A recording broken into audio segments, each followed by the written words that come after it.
Hi everyone, and welcome to the video lecture for the introduction to the awesome workshop analysis. So in this lecture, we're going to introduce the analysis and explain why we've chosen this particular analysis as the tool we're going to use to teach you continuous integration in this workshop. So why have we prepared this analysis in particular?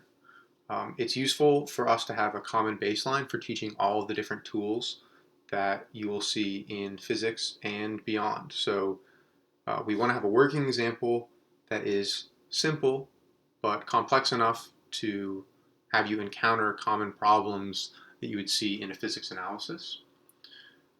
And as another point, this workshop is going to be something that's useful for you even if you don't stay in physics. So um, if you're attending this workshop and you're more interested in going into industry or the private sector for a long-term career path, this analysis will be equally useful to you because all of the computing tools that we're talking about are equally relevant in any field where you're doing technical work.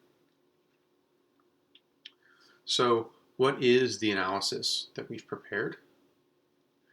This analysis is using data and simulated Monte Carlo events from CMS in 2012 with the goal of studying decays of a Higgs boson into 2 tau leptons.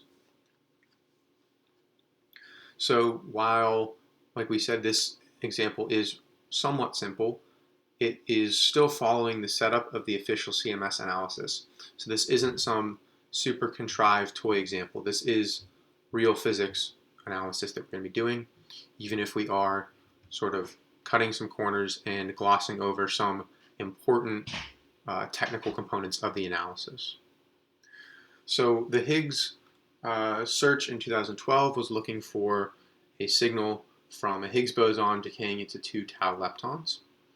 And the full consideration of systematic uncertainties is outside the scope of this workshop because we really want to be teaching you the computing tools that you're going to use in your analyses and not the physics analysis itself as much. So the emphasis is on the computing tools.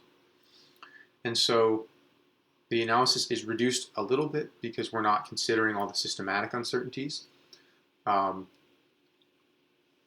that being said, we will be studying real physics. So you can see these plots that are produced using Monte Carlo and real data, one inverse femtobarn from CMS. So these plots you should be able to make within a couple hours of working through this workshop. And in order to do that, there are a few steps that we have in this analysis. This is a typical workflow of an analysis at CMS or really any collider experiment. An overview of these steps is going to be found in the analysis code and the single sections of the lesson. So the video lectures will have a lecture on step 1, a lecture on step 2, and so on. And the web pages for each of these steps has detailed instructions for how to run the code. So step 1 is the skimming step.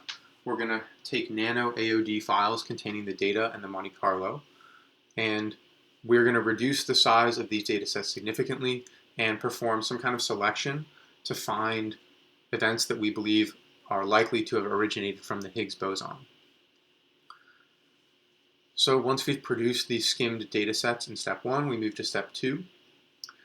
In the second step, we are computing all these histograms that we've already looked at for the skimmed data sets.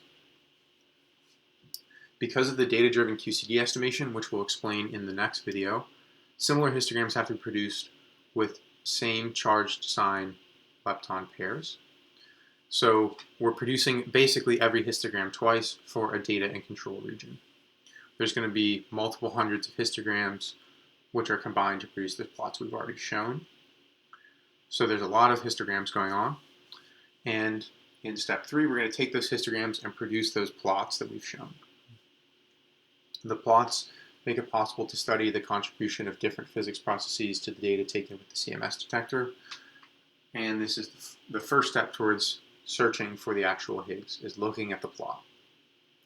In order to actually perform a measurement and make some statistical statement about the presence or the existence of the Higgs, we need to fit the expected contributions of physics processes to the data from the experiment. So this is taking our Monte Carlo and saying how well does the Monte Carlo describe the data that we found. So in step 4, this is the measurement step where we'll be performing our statistical analysis.